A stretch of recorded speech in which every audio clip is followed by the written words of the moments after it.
There's so many stories of young women and girls and even very elderly women as well being raped by these soldiers, being used for sexual slavery. There are so many accounts of women being taken from their homes.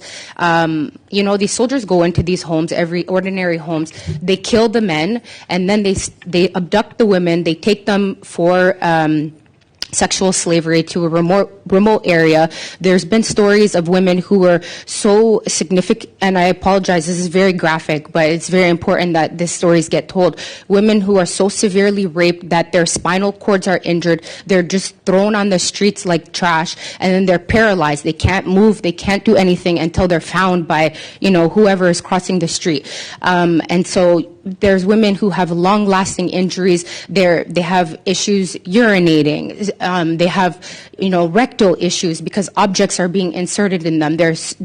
It's so horrible. It's very graphic. It's very barbaric. And this is just everyday life for these Tigrayan women. They don't have any medication as well. Many of them are obviously being impregnated.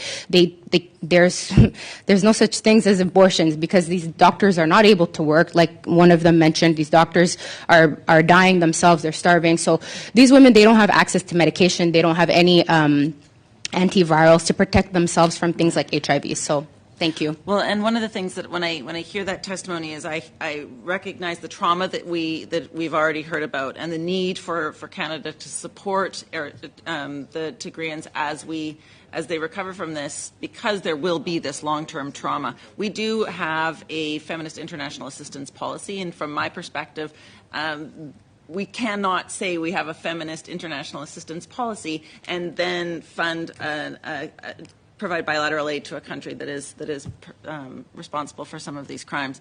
So from